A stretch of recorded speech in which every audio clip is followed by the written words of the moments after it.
Bon matin, José Pouliot, co-chef du Parti autochtone du Québec, fondateur.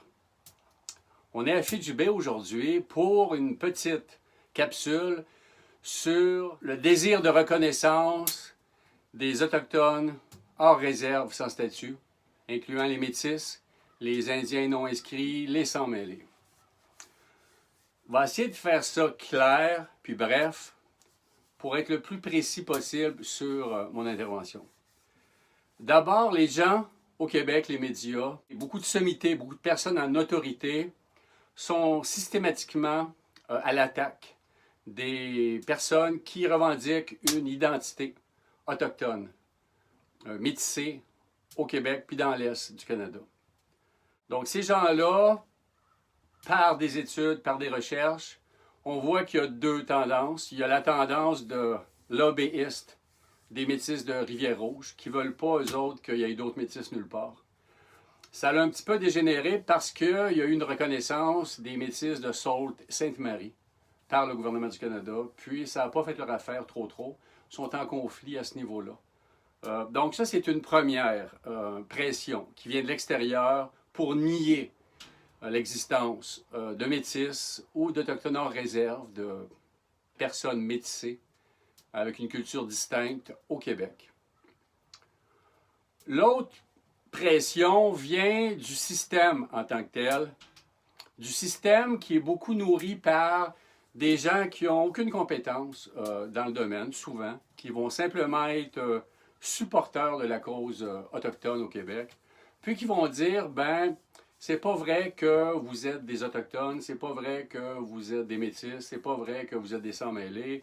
Puis tout le monde, dans ce cas-là, est métis parce que tout le monde possède, en gros, dans les Canadiens français de souche, 1% de sang indien, en guillemets. Donc, ces gens-là, ils vont rentrer dans le gras, puis ils vont dire, ben vous n'êtes pas légitime. Vous faites du race shifting. Ben, moi, j'aimerais ça amener un autre concept dans le débat qui s'appelle du race bashing. C'est-à-dire que tu vas discréditer, mépriser des gens qui sont en recherche de reconnaissance culturelle, identitaire, selon des arguments qui sont plus ou moins tendancieux très souvent. Premièrement, les gens aussi de cette mouvance-là à l'égard des Autochtones hors réserve vont dire, en plus de faire, vous faites du race shifting, que moi je dis, vous faites du race bashing, ils vont dire, vous faites de l'appropriation culturelle. Ben, moi, j'aurais des petites nouvelles pour ces gens-là, c'est que quand tu cherches à renouer, puis à faire surgir ton identité qui a été bafouée depuis des décennies, voire des centaines d'années, ça ne s'appelle pas de l'appropriation culturelle, ça s'appelle de la réappropriation culturelle. Tu veux te réapproprier ta culture, tes usages, la mémoire, l'histoire, l'ensemble de ce qui constitue finalement ton identité distincte, ta culture distincte. Donc, ce n'est pas de l'appropriation, c'est de la réappropriation. Dans ce cas-là, il faut être clair aussi sur les sujets, puis sur les termes qu'on emploie.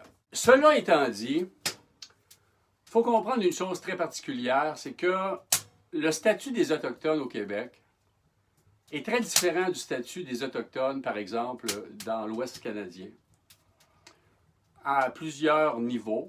Entre autres, c'est que les Autochtones, les Premières Nations de l'Ouest, ont été moins métissés, ont réussi à protéger davantage leur culture d'origine, souvent même leur langage, leur cérémonie sacrée, à un point tel que, au Québec, depuis une vingtaine d'années ou quelque chose du genre, ben, les membres des Premières Nations viennent ici pour guider, pour permettre qu'il y ait un réapprentissage de culture au niveau des Premières Nations, puis que des cérémonies particulières s'installent ici sous leur gouverne. Donc, les Autochtones, les membres des Premières Nations de l'Ouest, ne considèrent pas que les membres des Premières Nations du Québec sont moins autochtones qu'eux. Ils ne font pas du race bashing avec ces gens-là. Ils vont les accueillir, ils vont les mettre à l'épreuve, puis ils vont les supporter, puis leur aider à retrouver leur identité. C'est ce qu'on pourrait s'attendre aussi de la part des Métis de Rivière-Rouge à notre égard, mais ce n'est pas le cas. Bon.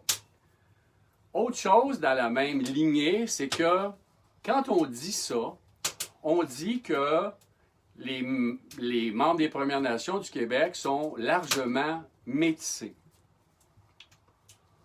Si c'est le cas pour les membres des Premières Nations qui sont largement métissés, qui ont été acculturés, parce que leur survivance était fragile à l'intérieur de réserves, qui sont finalement des prisons, en leur coupant toute possibilité d'être autonomes dans leur politique, dans la gestion de leur territoire. Ils n'ont pas beaucoup de territoire en partant. Mais en les coupant d'eux-mêmes, c'est clair qu'il y a une acculturation qui s'installe, puis il y a une perte. Pourquoi, si c'est le cas pour les Premières Nations au Québec, on ne dirait pas que c'est le cas aussi pour les Autochtones hors réserve, qui ont subi davantage d'assimilation dans la population, disons, alloctone, parce qu'ils n'ont pas eu le privilège, qui est en même temps pas un privilège, mais la possibilité, disons, de rester assez réunis dans un territoire pour être capable de développer ou de garder un minimum de cette culture-là. Donc, si c'est le cas ici au Québec, c'est largement métissé les Premières Nations, bon, on peut s'attendre aussi que c'est la même chose avec les Autochtones en réserve, puis les Métis, puis les sans-mêlés. Puis, on ne dit pas, personne ne va dire, puis jamais, je vais défendre ça jusqu'au bout, que les membres des Premières Nations sont moins membres des Premières Nations que ceux de l'Ouest qui sont moins métissés. Ça, on s'en fout totalement. Puis le gouvernement du Canada est clair là-dessus. Ça n'a aucun rapport, le blood quantum, la quantité de sang d'origine, par exemple, entre guillemets, indien, versus le sang, entre guillemets, blanc.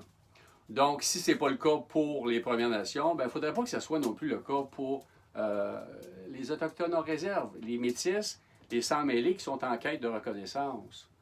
Il faut être équitable là-dessus. C'est bien important de parler de ça parce que, comme je l'ai déjà dit dans d'autres vidéos, l'identité distincte qui a été bafouée pendant de nombreuses années, des générations, demande un endroit respectueux pour se déployer et se développer. On peut penser, faire une analogie, que les Acadiens, lorsqu'ils ont décidé d'aller de l'avant avec leur identité propre, il y a beaucoup de personnes, même à travers les Acadiens, qui n'étaient pas d'accord avec ça. Non, c'est n'importe quoi, tu dis n'importe quoi. Donc, ça a pris du temps, ça a pris des recherches, ça a pris des décennies avant que les choses s'installent et qu'ils se développent une fierté acadienne.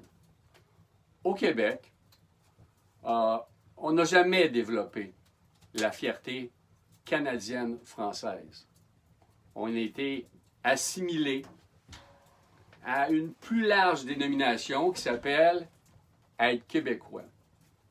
Mais être québécois, ça ne veut pas dire la même chose qu'être canadien-français. Canadien-français, c'est lié à une histoire, c'est lié à des relations, c'est relié à une culture. Puis, sans aucune discrimination à l'égard des Québécois qui ne viennent pas de là, on s'entend.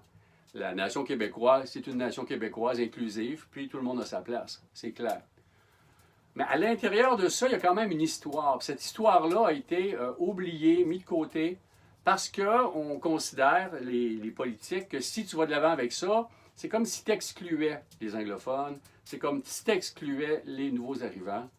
Puis, c'est une drôle de manière de penser, parce que c'est pas parce que, justement, tu vas pousser de l'avant puis célébrer l'histoire d'une mouvance ou de fondateurs que tu vas absolument dire que les autres, ils sont moins méritants. C'est pas ça l'idée, là. À l'intérieur même de cette culture-là puis de cette société distincte-là qui s'appelle les Canadiens français et Canadiennes françaises, il y a une sous-culture qu'on appelle les Métis. Parce que c'est pas le fait que tu aies 1% ou 10% de sang, entre guillemets, indien dans tes veines, qui fait que tu te revendiques de l'identité autochtone métissée. C'est possible que dans des familles, comme je n'ai parlé précédemment, qu'il n'y ait personne dans une génération qui se revendique de ça. Dans l'autre génération, il y a une couple de personnes qui sont touchées, qui sont liées, qui tombent sur un livre, sur des journaux, sur des histoires des anciens, puis que finalement, ils comprennent qu'une partie de leur inconfort, de leur mal-être dans la société québécoise vient du fait que ça ne répond pas exactement à leurs valeurs, puis qu'ils ne se reconnaissent pas dans ça, dans leur manière de collaborer, de discuter, dans tout ça. Donc, à travers les générations, il y a une mouvance de cette culture-là, comme à peu, du mieux qu'à peu, une survivance de la culture. Donc, c'est clair qu'il faut peut-être en arriver à dire, il y a les Canadiens, Canadiennes françaises, à l'intérieur de ça, combien de personnes se considèrent comme une nature, une culture encore distincte, qui se différencie de ça, qui est ni canadien-français, puis qui est ni Première Nation, et ni québécois. Vous allez dire qu'on rapetisse, mais c'est justement ça, faire une distinction pour permettre à des membres, même minoritaires d'une société, de jouir de leur plein pouvoir, de leur pleine reconnaissance. On le fait à l'égard des gens qui ont une identité sexuelle différente, c'est tout à fait correct, puis je suis derrière ça à 100%. On le fait avec les personnes qui viennent de l'extérieur, qui ont des traditions culturelles ou religieuses différentes, puis on les accepte, on leur fait de la place, on fait des compromis pour que ça soit possible. On va souvent loin dans ces compromis-là, au détriment justement de valeurs qui sont du pays. Pourquoi? Parce qu'on n'en fait pas la promotion de ces valeurs-là. On considère qu'on est tous Québécois. Donc, à l'intérieur de ce sous-groupe-là, qui s'appelle, par exemple, les Canadiens français métissés, ou bien les Autochtones en réserve, ou bien les Métis, ou bien les sans-mêlés, peu importe le terme que vous voulez employer, il y a une réalité qui est là et qui est vivante. Donc, il faut arrêter de faire du race bashing, puis dire que ces gens-là font de l'appropriation culturelle pour comprendre la vérité, puis le fondement de ces demandes-là. Puis moi, en tant que co-chef du Parti autochtone du Québec, c'est clair que dans ma propre généalogie, mais surtout dans ma propre culture, venant des Thériault, venant des Acadiens qui ont été très proches des Mi'kmaq puis très proches des Malécites, ils ont eu des adoptions. Au niveau généalogique, il n'y a pas grand-chose présentement qu'on peut trouver, mais ce n'est pas complet tout ça. Il faudrait mettre toutes les données en commun. Il faudrait mettre toutes les recherches, tous les résultats de recherche pour être capable d'avoir justement un bassin qui nous permet que les trouvailles d'une personne permettent à d'autres personnes d'aller plus loin dans leur propre compréhension de qui ils sont, d'où ils viennent. Donc, moi, en tant que personne d'une communauté distincte qui vit dans la forêt, sur le bord de la forêt depuis toujours, qui a toujours été lié à ça, puis plus que je me rapproche véritablement, c'est-à-dire passer des périodes de plusieurs journées sans manger, sans boire, en étant en contact direct avec l'environnement puis ma nature profonde, qui n'est pas la nature qu'on m'a inculquée dans la civilisation à coups de petits coups de bâton sur la tête, là. Mais quand je vais dans cette nature-là, c'est là que je trouve l'énergie puis l'inspiration afin de porter la vision qui m'anime. Puis d'être capable d'aller chercher des compatriotes, des collaborateurs, collaboratrices, afin d'amener ça sur la scène publique. Malgré tout ça, soyez assurés que le Parti autochtone du Québec ne fait pas la défense unique et la promotion unique des personnes qui sont en quête de reconnaissance. Loin de là. On considère que les membres des Premières Nations puis les Inuits sont au sommet d'une pyramide qui se nomme l'habitation du territoire. Quand les Européens sont arrivés ici, puis qu'ils ont au début accepté, il y a une relation d'échange parce qu'il y avait des bénéfices à le faire.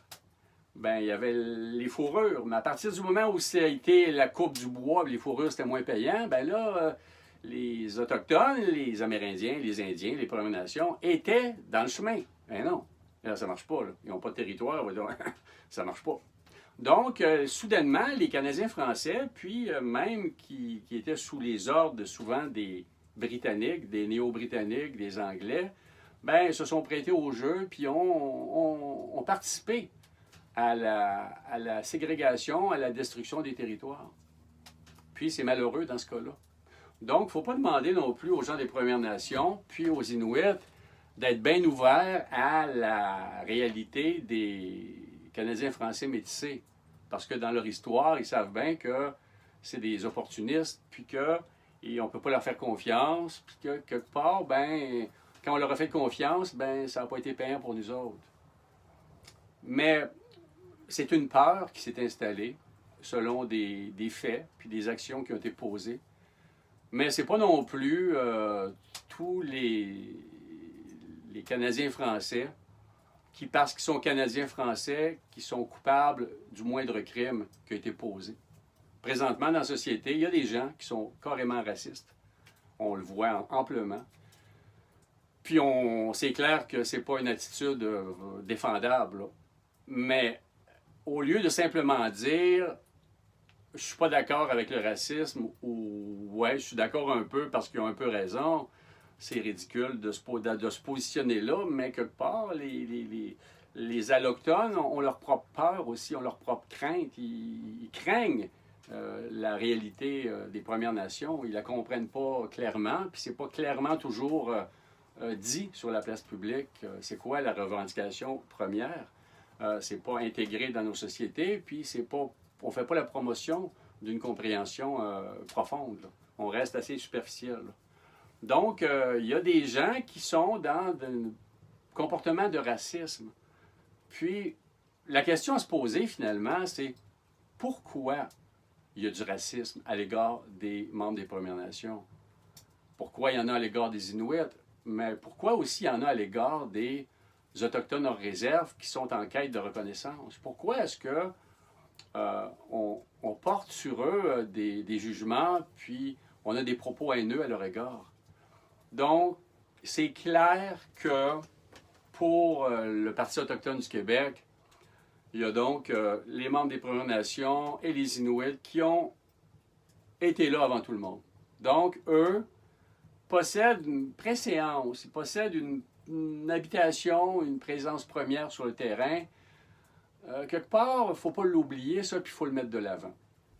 Présentement, c'est les réserves, puis avec des petits terrains à côté pour être capable de faire une chasse ou une pêche ou certains droits particuliers qui ont été négociés, qui ne sont pas toujours respectés.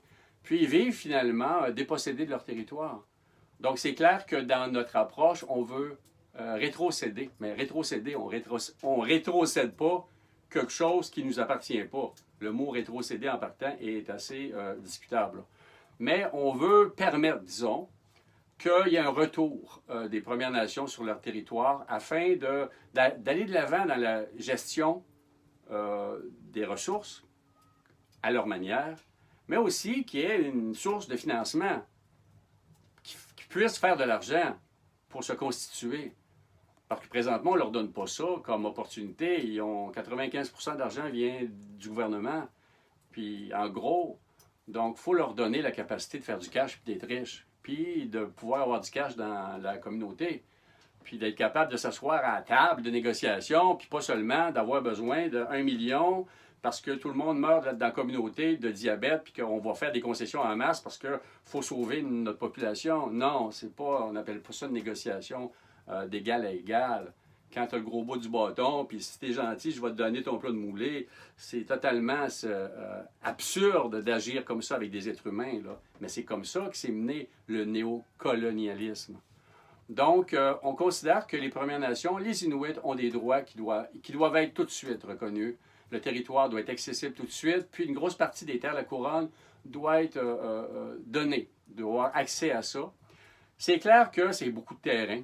Puis le gouvernement du Québec, les gens qui sont arrivés ici et qui ont fait des infrastructures, ils ont quand même travaillé pour que ce terrain-là soit accessible.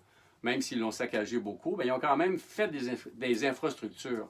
Donc, il faudrait aussi penser qu'il y a une co-gestion, une gestion du territoire qui dépend des deux pouvoirs, mais que les deux pouvoirs soient égaux, parce que la nation québécoise, on a beau se dire, se péter les bretelles qu'on est une nation, c'est pas encore clairement défini, j'en ai parlé tantôt par rapport aux Canadiens français, puis par rapport à si, c'est quoi cette culture-là distincte tant que ça? Si c'est la langue française, c'est plus vrai, c'est de moins en moins vrai.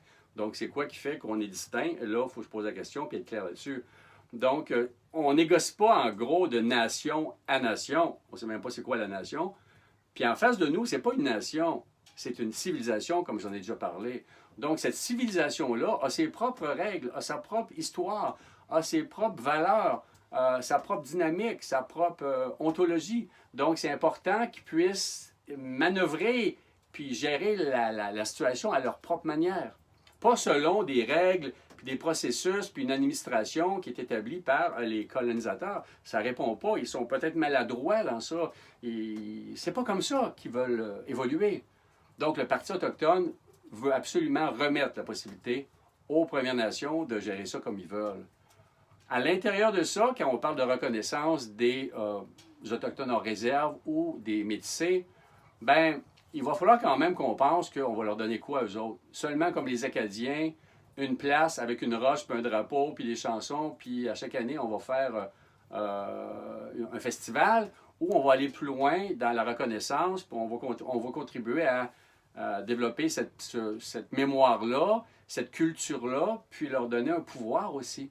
Un pouvoir, puis certains privilèges, parce qu'ils sont fondateurs. Donc, ça pourrait être quoi, par exemple, comme type de privilège que les Autochtones en réserve pourraient avoir? Bon, on pourrait penser en partant que le permis de chasse puis de pêche, ben, il ne coûte rien. Il pourrait y avoir aussi l'accès aux parcs nationaux puis provinciaux, ben, c'est gratuit. C'est une base, là. Vous voyez où je m'en vais avec ça, là. Mais des territoires qui pourraient être accessibles aussi pour des nations, ça peut être régional, telle région a un territoire. Ce territoire-là, ça n'a pas besoin des millions de kilomètres carrés, on s'entend, là. Ça peut être un territoire suffisamment grand pour qu'il y ait une économie métisse qui puisse se développer avec probablement un espace de chasse, de pêche, mais aussi les gens qui veulent reconnecter là, aller dans le bois simplement, présentement, quitter les villes avec le COVID, puis aller s'installer quelque part dans des grands refuges où il y a un partage, où il y a ben, ça fait partie de la game de la survivance aussi. Donc, c'est pas clairement établi parce qu'il faut que ça soit discuté avec l'ensemble des groupes et des organisations qui défendent des droits de reconnaissance. Mais on ne va pas aller non plus dans le sens que tels groupes décident que ce terrain-là leur appartient à 100%, puis que c'est à eux autres, puis qu'ils vont exclure tout le monde dehors. Ça, c'est plus problématique, parce qu'il ne faut pas oublier qu'avant les Métis, ben, il y avait quand même les Premières Nations. Puis il faut quand même que ça prenne ça en considération. On est arrivé dans les années 1600, 1700, eux autres sont là, ça fait 10 000 ans. Ça fait pas longtemps quand même qu'on est là. T'sais. C'est comme si moi j'arrivais chez vous, j'installe mon Winnebago d'un coin de ton terrain, puis que 200 ans après, ben, c'est toi qui vis d'un coin dans ton shack, puis moi j'ai le restant du terrain. C'est pas très winner, ça. Donc, on ne peut pas agir non plus comme ça en allant chercher des droits métis. Si on veut avoir une collaboration avec les Premières Nations, il faut faire attention, puis il faut être raisonnable. Puis, on ne va pas jamais aller défendre des points de vue extrémistes comme ça, d'aucune manière. S'il y a des gens qui veulent aller développer puis défendre ça auprès du gouvernement du Canada, comme ils le font pour être reconnus métis, entre guillemets, selon la loi des Indiens, ben ils ont beau y aller. On ne va pas empêcher personne d'être qui il est non plus. Mais nous, on cherche plus une reconnaissance puis une entente au niveau du Québec, avec des droits spécifiques qui devraient être négociés en présence des Premières Nations, des Inuits, puis des pouvoirs, des communautés métissés qui sont intéressés d'entrer dans cette reconnaissance québécoise-là, puis de laisser de côté la reconnaissance du Canada parce que c'est la loi des Indiens. On le sait tous, tout le monde veut sortir de la loi des Indiens. Pourquoi est-ce qu'en tant que métis, tu voudrais rentrer dans la loi des Indiens, à moins que tu veuilles avoir des privilèges, puis ci, puis ça, puis que c'est une drôle de façon d'y aller. Tu veux être reconnu en allant en prison. C'est correct, tu peux y aller, tu peux décider que c'est ça que tu fais, puis c'est correct. Mais on considère aussi qu'il y a une autre façon là, de vivre son identité. Puis que le but là-dedans, c'est pas d'être en confrontation avec les Premières Nations, puis les Inuits, puis le reste de la population, mais c'est d'être en synergie, en union, puis de voir de quelle manière les nouveaux Autochtones qui sont reconnus, parce que ça fait pas si longtemps que ça, on dit ouais, mais reconnaître des Autochtones, mais les Malécites ont été reconnus par le gouvernement du Québec en 1989 seulement. Cette population-là est à travers le territoire, puis il y a beaucoup de ressemblances finalement avec les Autochtones hors réserve. Je ne les compare pas à 100%, mais on voit quand même qu'il y a quelque chose, la même texture. Là. Ils ont dû beaucoup se battre, puis ils souffrent eux autres même de certaines discriminations de par certaines nations qui les considèrent un petit peu les derniers arrivants. Là. Donc, il faut développer une collaboration étroite pour avoir accès au pouvoir que potentiellement permet d'agrandir une population autochtone pour avoir plus de main-d'œuvre, plus d'esprit, plus de collaboration, des réseaux définis qui devraient, selon notre réflexion, aboutir sur un Parlement autochtone au Québec. Un Parlement qui aurait les mêmes pouvoirs que le Parlement du Québec sur le territoire. Puis que c'est ces deux parlements-là, ces deux institutions-là qui vont de l'avant pour la gestion, puis développer le Québec. Vous allez dire que je vais loin dans ma vision, là, mais si tu décides que tu veux redonner le pouvoir d'identité, puis la dignité à une personne, il faut que tu lui donnes tout ce qui va avec. Pas seulement le garder d'un coin de ta cour, puis quand il a soif, tu déroules le boyau d'arrosage, puis tu lui donnes de l'eau. En ne te souciant même pas à savoir si l'eau qui arrive est réchauffée dans le tuyau. Là. Non. Puis si à un moment donné, quelqu'un se plie dans la hausse, puis que ça fait un cork, ben tu te casses pas la tête à savoir si eux autres ils ont de l'eau à l'autre bout, parce que toi, tu as ouvert le robinet, puis regarde, ça se rend pas, tu sais. C'est pas très responsable, pas très respectueux, ça, comme manière d'agir. Donc, faut que ça arrête. Faut que ça arrête là. Il n'y a pas besoin d'en discuter des millions de minutes encore. Je pense que j'ai été assez clair là-dessus, sur le race bashing, sur la réappropriation, sur l'inclusion, puis la particularité des Autochtones en réserve du Québec. La distinction qu'il y a à faire entre les Canadiens français et les Autochtones en réserve ou les Canadiens français métissés. D'établir certains critères pour qu'il y ait une inclusion dans ça. Ça n'a pas besoin d'être des critères très compliqués parce que tu as une culture, tu es dedans, puis, mais peut-être ajouter à ça des devoirs. C'est-à-dire, si tu es autochtone en réserve, ben dans la game, tu vas aller donner du temps aux Premières Nations, tu vas aller passer un mois par année. Ça va te permettre de connecter avec certaines choses qui t'intéressent, la chasse, le chant, les cérémonies, peu importe. Mais dans ce mois-là, tu vas les aider. Ben, tu vas faire ce qu'ils ont fait pour toi quand tu es arrivé. Quand tu es arrivé, un Européen dans ton bateau, puis que tu grelottais sur le bord de l'eau, puis que les dents te tombaient parce que tu avais le scorbut, ben, eux autres, ils n'ont pas dit, ben là, tu sais, ça dépend. Non, ils t'ont pris, ils t'ont accepté, ils t'ont nourri, ils t'ont donné des médicaments, ils t'ont permis d'avoir accès à leurs femmes, à leurs secrets, à leur territoire de chasse.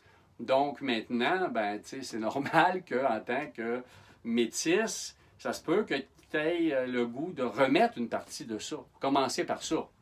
Avant de dire comme qu'est-ce que ça va me donner d'être autochtone en réserve au Québec, bien plutôt de se poser la question clairement, socialement, qu'est-ce que tu vas donner à la société autochtone en tant qu'autochtone en réserve, nouvellement reconnu.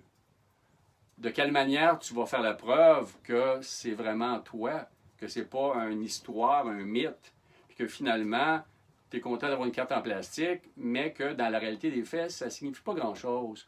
Puis qu'après une couple d'années, tu te rends compte que non, moi je suis plus un Canadien français, comme un Acadien, puis je vais faire les fêtes de ça, puis ça me convient.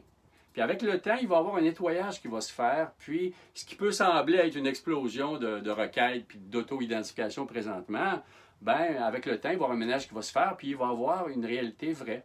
Il va y avoir une réalité différente. puis la société va pouvoir se mouvoir à travers ça.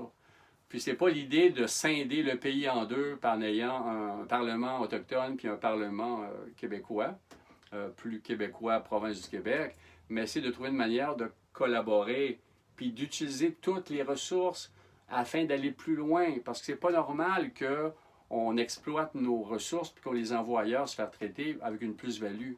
C'est pas normal que nos territoires soient saccagés, décalissés, puis que les gens partent puis ils laissent la pollution sur place. C'est totalement inacceptable. Puis il faut que ça arrête, ça. Là. Pas besoin de faire des gros discours puis des grandes rencontres. C'est que dorénavant, tu t'engages sur un territoire, tu vas saccager pour, admettons, 100 millions. Quand tu vas repartir, c'est ça que ça va coûter. Ben, tu déposes 100 millions d'un compte, puis ce 100 millions-là, quand tu t'en vas, que tu fasses faillite ou que tu te sauves, ben, on va le prendre, nous autres, pour faire ça. Puis ça va être fait de même. Sinon, tu n'en as pas de contrat, mon chum. C'est fini le niaisage, là. Si moi, j'achète sur Amazon, puis il faut que je paye d'avance, ben, on s'entend-tu que toi, tu viens avoir des ressources assez gratuitement quand même sur notre territoire, ben, tu vas payer d'avance aussi ta partie. Puis on va s'assurer que cette partie-là, ben, il y en a une grande part qui revient aux individus qui l'habitent, le territoire. C'est-à-dire les Premières Nations, les Inuits, les Autochtones en réserve en reconnaissance qui vont partager le territoire, ou les citoyens du Québec, simplement, qui sont dans le coin aussi, là. Donc, régionalement, on va redistribuer les ressources pour qu'il y ait une vitalité qui se développe, puis qu'on arrête de dire le Québec, c'est Montréal, puis Québec, puis une couple de villes autour. Non, on voit bien qu'avec COVID, c'est assez malade mental, ça, comme vision du monde, là. Donc, il faut reprendre possession du territoire, il faut se déployer, il faut faire des infrastructures écologiques qui permettent que tout ça soit possible pour que dans 100 ans ou dans 150 ans ou 200 ans, on soit l'équivalent de la Suisse des Amériques, qu'on ait des richesses incroyables, que ce soit un lieu touristique dans le coin de Blanc-Sablon où c'est incroyablement beau, bien, qu'il y a une route pour y aller. Là. C'est pas vrai qu'on passe par le Labrador pour aller là, puis qu'on n'a pas accès à chez nous. Toute la côte nord, la basse côte nord, la haute côte nord, ça pourrait être développé. Il y a des villages incroyablement beaux qui meurent parce qu'il n'y a pas d'accès. Puis on considère que, bon, c'est pas très, très important, là, dans le fond. Montréal, Québec, ça, mon chum, bien t'incite, tu vas en avoir le service. Bon, ben, c'est de nier ça, c'est d'être vraiment négationniste par rapport à notre histoire et à notre origine. Puis c'est normal que l'histoire ne s'enseigne plus vraiment au sens qu'elle devrait s'enseigner, en incluant, c'est bien évident, tout le travail des Premières Nations, des Inuits, puis des Autochtones ou Canadiens français métissés. Si on faisait ça, ben, il y aurait des gens qui retourneraient dans les régions. Puis, pourquoi pas décider qu'il y a des incitatifs, que tu t'en viens dans le coin de Blanc-Sablon, tu es une multinationale comme IBM, ben, pendant les 10 prochaines années, tu n'auras pas grand taxe ou ben, on va te faire vraiment une place de choix. On va développer de quoi avec le reste de la communauté pour développer un village écologique avec du transport électrique. Puis, qu'est-ce que tu es prêt à amener à la communauté? Puis pour qu'en plus, il y ait des gens, des milliers de personnes qui viennent s'installer ici d'une manière intelligente pour être capable de redonner de la vie à ça, la ville la plus, admettons, à l'est du Québec. Donc, ça, c'est une des idées. Il y en a énormément, mais le principe de base est là. Donc, dernier message que je pourrais dire, retournez donc à vos origines. Essayez de comprendre d'où vous venez. Pas seulement dire « Ah, moi, j'ai une arrière-grand-mère algonquine, puis moi, ben, je suis métisse. » Mais non, c'est quoi ça veut dire, ça, là? C'est-tu une histoire, là, que tu te comptes, puis que ça fait partie de tes fantasmes, ou bien tu vas aller plus loin que ça? Si tu viens du coin de Rivière-du-Loup, ben vas-y donc dans ce coin-là. Va donc passer des étés dans ce coin-là. Va faire des vacances. Va rencontrer le monde du coin. Va rencontrer la généalogie, tes petits cousins ou peu importe. Ton arrière-grand-père, il a vécu où? Ben va donc faire un tour dans ce coin-là. Imagines-tu si tu tombais sur son journal de bord? Hey! T'en comprendrais-tu des choses, là? Pas mal plus que rien dans ta tête dans ton film de Netflix, là. Donc, retourne à tes sources, va voir ce qui se passe, ramasse du matériel, garde-le précieusement, puis le Parti autochtone, on va pousser absolument pour qu'il y ait une banque centrale de toutes ces informations-là, pour que les recherches que tu fais, ben, va aider quelqu'un qui, dans son arbre de pan ou sa roue de pan, avec ses 1024, par exemple, ancêtres, ben, il va pouvoir, on est lié, on est lié là, tu connais ça, bon, ben, tabarouette, puis en dedans, d'une couple d'années, ça ne sera pas très compliqué qu'on va l'avoir étoffé notre identité, autant canadienne-française que métisse ou canadien-français métissé. Donc, arrêtez d'avoir peur de ce qu'on dit de vous. Puis, le reste du monde, ben, arrêtez d'avoir peur des gens qui se manifestent là, de cette manière-là, comme je le défends aujourd'hui. Puis, soyez assurés que le Parti autochtone, pour terminer, va défendre les droits et la culture et la nation et la civilisation des Premières Nations, puis des Inuits. Puis qui va défendre aussi la reconnaissance des Autochtones en réserve ou des Canadiens français métissés, mais que jamais il va y avoir un shifting pour décider que les Blancs, finalement, métissés, dominent encore une fois les Premières Nations puis les Inuits. Parce qu'ils sont vite en esti dans la tête, eux autres. Là. Si on leur fait confiance, ils vont monter en haut, puis regarde, au lieu du Canada, ça va être eux autres qui vont mener. Ça, il n'y en a pas question. On veut établir une forme d'équilibre avec des avantages très clairement définis pour les gens qui étaient ici depuis des milliers d'années. Ensuite, voir de quelle manière ça peut se merger ensemble pour qu'il y ait un travail qui se fasse, mais que le travail de domination, de racisme, de confrontation cesse pour qu'il y ait une dynamique autochtone. Là. Tu t'assois, puis tu discutes, puis tu trouves un compromis. Puis tu ne vas pas à court parce que ça ne marche pas, c'est ridicule. Tu es tout le temps perdant. Parce qu'il y en a un qui part avec le gros sourire, puis l'autre, il est en crise contre toi. Là. Puis ça ne marche pas de même dans la vie. C'est pas de même que tu fais consensus, que tu développes l'harmonie. Fait que c'est bien clair qu'en tant que Parti autochtone, on ne va pas en avoir beaucoup, nous autres, des avocats, puis on espère même ne pas être obligé d'en payer. Jamais, parce qu'on considère que c'est de payer l'enfer, de payer de l'enfer. Puis cette société-là québécoise serait pas mal plus intéressante si on y avait moins recours aux avocats, puis plus recours au cercle de discussion, puis au compromis, puis trouver des manières de régler les choses en gardant l'argent dans nos poches, puis en arrêtant de faire du mauvais sang, puis en se tapant sa gueule, puis en donnant de l'argent à du monde que, dans le fond, ils sont là pour le ramasser ton argent, là. Parce qu'ils sont bien contents qu'il y ait un système de loi de plus en plus compliqué, parce que les autres ont de plus en plus de travail. Moi, vous le voyez bien, je ne suis pas très pro-avocat en partant. Puis, c'est malheureux que la reconnaissance présentement des Métis passe par eux autres. Parce que c'est pas payant. Pas payant, sauf pour eux autres. Donc, merci beaucoup. Je suis dans mon petit refuge à Fédubé, que je suis content d'avoir retrouvé après 3 mois à Blanc-Sablon. Même si le coin là-bas, c'est beau. Un petit refuge où je viens faire des jeûnes, où je viens faire des jeûnes pas d'eau, pas de bouffe. Avec le petit poêle chasseur de Rolette. Merveilleux, ce petit poêle-là. Pèse rien. Puis, petite place pour dormir. Ça a tout le temps été pas mal ça, mon rapport à la nature. Donc ici, ben, c'est ici que je la vis, ma spiritualité, disons. Dans cet espace-là, à l'intérieur, pour les cérémonies de calumet ou de smudging, ou les quêtes de compréhension, les quêtes de vision, comme on peut dire. Là. Parce que ça a toujours été dans ma famille, depuis tout le temps, par ma grand-mère, par plein de monde. Là. C'est pas quelque chose qui est genre, vous avez volé ça aux Autochtones, là, aux Premières Nations. Non.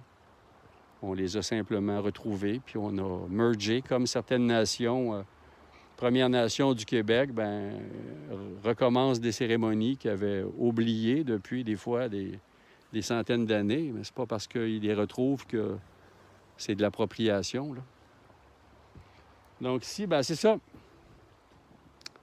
Je vous souhaite de trouver votre propre refuge dans la nature, puis d'être bien avec vous. Parce que l'essentiel dans tout ça, finalement, c'est d'être en harmonie avec tout ça, avec les gens qui l'entourent, puis d'évoluer à votre propre rythme, selon des valeurs qui vous sont chères,